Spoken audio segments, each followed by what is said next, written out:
পরিবর্তন ভালো লাগেছে তো এই কথা বলে কিন্তু শুধু শুধু আমাদেরকে ছোট করবেন না, লজ্জাও দেবেন না। না মানে পরিবর্তন কি করে ভালো লাগবেন বলুন মাননীয় মোদিজি।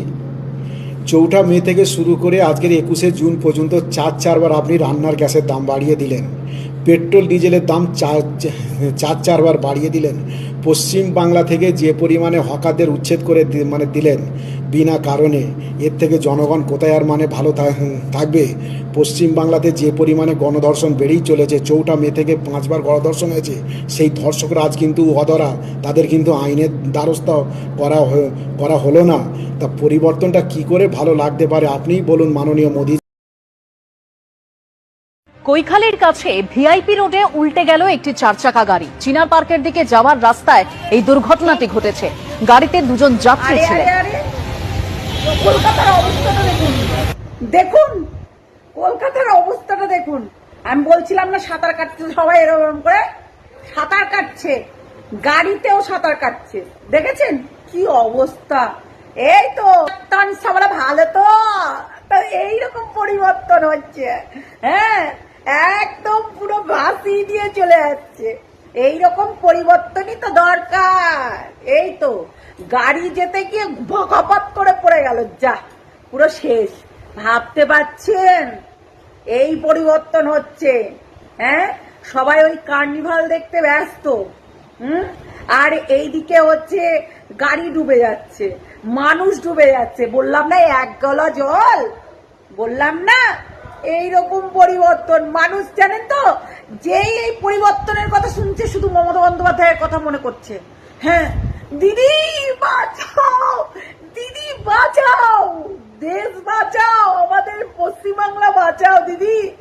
দিদিকে ডাকছে, দিদিকে স্মরণ করছে, ঘর ভাঙছে, দিদিকে ডাকছে। মানে আমি শুধু ভাবছি দিদিকে ডাকার কি আছে? দিদিকে তো তোমরাই সরালে, আর এখন আবার দিদিকে ডাকছো। লজ্জা করে না তোমাদের? হ্যাঁ, তোমাদের লজ্জা করে না? আমার তো মনে হচ্ছে তোমাদের লজ্জা ঘৃণা বোধ বলতে কিচ্ছু নেই। এই জলে, এই সব জলে গিয়ে সাঁতার কাটো যাও। এই জল হচ্ছে পবিত্র জল, ঠিক আছে? তা এই পবিত্র জলে গিয়ে এমনি করে সাঁতার কাটো, তবেই না হবে। দিদি দিদি করে ডাকতে বসেছে। দেখো এবার অবস্থা বোঝো। হ্যাঁ, শুধু ওই কার্নিভাল দেখো, উপর দিকে তাকিয়ে 1 গলা জলে, তো এইগুলোই দেখো। তাহলে আবার কেন? এনজয় করো, বলো জয় শ্রীরাম, বলো। বলতে পারছো না? আমি বলে দিলাম জয় শ্রীরাম বলো, দেখো সমস্ত কিছু ক্লিয়ার হয়ে যাবে। জয় শ্রীরাম বললেই জলটা নেমে যাবে। পরিবর্তন ভালো লাগেছে তো পরিবর্তন ভালো লাগেছে তো স্যার এই কথা বলে কিন্তু শুধু শুধু আমাদেরকে ছোট করবেন না, লজ্জাও দেবেন না। না মানে এত সুন্দর পরিবর্তন আপনারা কনফিডেন্টের সঙ্গে নিয়ে এসে দিয়েছেন। এই পরিবর্তন কি কারোর খারাপ লাগার কথা বলুন? আমরা কেন, আমাদের বাপদাদা 14 গোষ্ঠী পর্যন্ত এই পরিবর্তন দেখেনি যে পরিবর্তন আপনারা 2026 সালে বাংলার মাটিতে নিয়ে এসে দিয়েছেন মানুষকে। এই প্রশ্ন কেউ করে বোকার মতো? সে যাই হোক, পরিবর্তন তো অনেক ভালো লেগেছে, কিন্তু উন্নয়ন স্যার, উন্নয়নটা তো ঢাকা পড়ে আছে হিন্দু মুসলিমের ঝামেলার এই চক্করে। আপনারা তো মনে করছেন মনে হয় যে এইভাবে একটা দাঙ্গা বাঙ্গা লাগিয়ে দিব, মাসের পর মাস বছরের পর বছর কেটে যাবে, এতে করে আমরা কোন রকম কোন প্রকল্প যেগুলো দিব বলেছিলাম, মানুষকে কথা দিয়েছিলাম দিব না, মানুষ ভুলে যাবে। না না না না না না স্যার, এটা তো হবে না।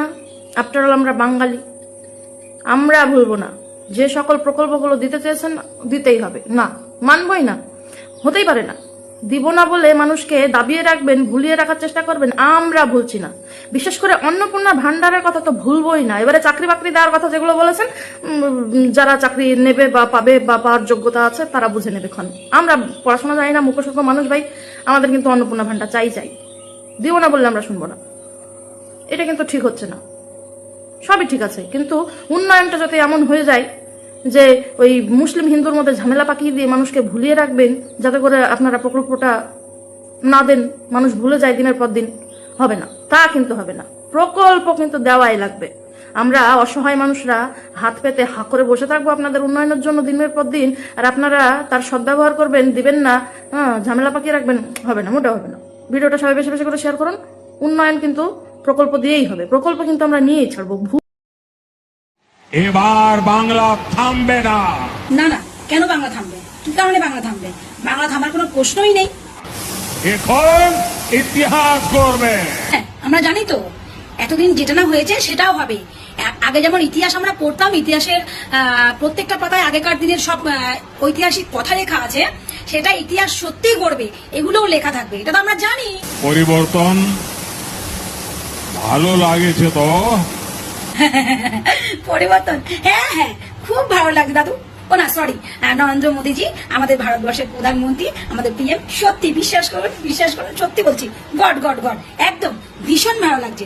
মাইরি বলছি, আমাদের বাংলা খুব ভালো লাগছে, সত্যি এটা বলে বোঝানো যাবে না, আমাদের খুব ভালো লাগছে, আমরা খুব হ্যাপি। জিজ্ঞেস করুন সবাইকে জিজ্ঞেস করুন, আমাদের পশ্চিমবাংলার সকল মানুষ ভীষণ। কি কেমন লাগছে বাংলার এই পরিবর্তন? ভালো লাগছে তো?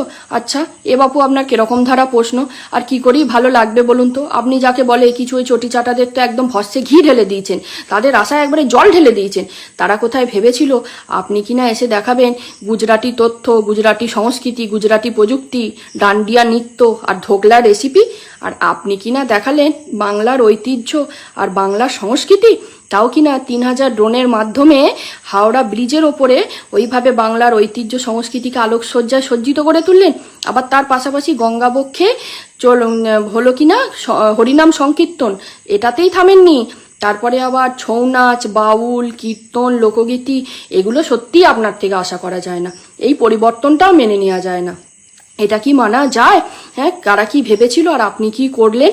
যারা এতদিন এইসব আলোকসজ্জা দেখার জন্য বেনারস, অযোধ্যা যেত, তারা কিনা আজ পশ্চিমবঙ্গের মানুষ কিনা নিজের রাজ্যে বসে পশ্চিমবঙ্গের পাশাপাশি ভারতবর্ষের মানুষের পাশাপাশি আরও বিভিন্ন দেশের মানুষও কালকের ওই ঐতিহাসিক ঘটনার মুহূর্তের সাক্ষী হয়ে রইলেন। সত্যি যারা বলেছিল যে মোদিজি মানে বিজেপি সরকারের পাশাপাশি মোদিজি যদি আমাদের ওয়েস্ট বেঙ্গলে আসে তাহলে আমাদের বাংলার ঐতিহ্য সংস্কৃতিকে নাকি উনি ধ্বংস করে দেবেন, কিন্তু উনি কি করলেন? উনি তো একটা মানে ঐতিহাসিক ঘটনার ইতিহাস মানে সৃষ্টি করে দিয়ে গেলেন। যালে বলে ইতিহাসের দুটো অধ্যায় উনি কালকেই রচনা করে গেলেন। প্রথম অধ্যায়ে দিলেন পশ্চিমবঙ্গ দিবস, আর দ্বিতীয় অধ্যায়ে দিলেন ওই কিভাবে আলোকসজ্জার মাধ্যমে বাংলার ঐতিহ্য সংস্কৃতিকে উনি ফুটিয়ে তুলেছেন সেটা। হ্যাঁ, উনি সত্যি যারা বলে না অন্ধভক্ত, সত্যি ওনার নীতির কাছে, ওনার শিক্ষার কাছে, ওনার যোগ্যতার কাছে অন্ধভক্ত হয়েই আমরা সারা জীবন থাকতে চাই। আর উনি এতদিন ওই যে যা দেখাচ্ছিলেন ওটা শুধু ট্রেলার ছিল, হ্যাঁ, পিকচার কিন্তু এখনো বাকি আছে।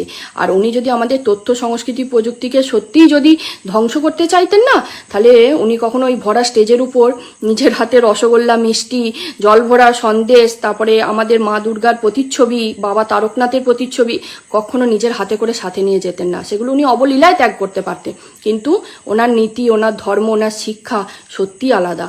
আর যারা ওই যে বলছে যে কি দরকার ছিল এত টাকা পয়সা খরচা করে এই সব করার, এই জনগণের টাকা পয়সা নষ্ট করার, তাদের উদ্দেশ্যে একটা কথা বলে রাখি, আর এইসব টাকা পয়সাগুলো না আমাদের কেন্দ্র রাজ্য সরকারের কিছু তথ্য প্রযুক্তি বিভাগ, কিছু ক্রীড়া মন্ত্রক বিভাগ, কিছু সংস্কৃতি বিভাগ, কিছু ইলেকট্রনিক বিভাগ থেকে আগে থেকেই বরাদ্দ হয়ে থাকে। এটা কিন্তু পুরনো সরকারের আমলেও বরাদ্দ হয়েছে, কিন্তু পুরনো সরকার ওইসব টাকা পয়সাগুলোর কোনো যথাযথ ব্যবহার করেনি, সেগুলো তারা নিজেদের পকেটে ভরেছে। কালকে উনি এসে সেই মানে কাজটার শুভ সূচনা করে গেলেন। হ্যাঁ, উনি ওই মানে যেই বরাদ্দ টাকার যে হ্যাঁ সত্যিই যেটা কাজ, উনি সেটা কাল করে দেখিয়ে দিয়ে গেছেন। আর ওনার একটা কথা উনি যাওয়ার আগে বলে গেছেন না, যে বাংলা আর থামবে না, এবার ইতিহাস গড়বে। সত্যি বাংলা কিন্তু আর থামবে না, অলরেডি বাংলা ইতিহাস গড়তে শুরু করে দিয়েছে।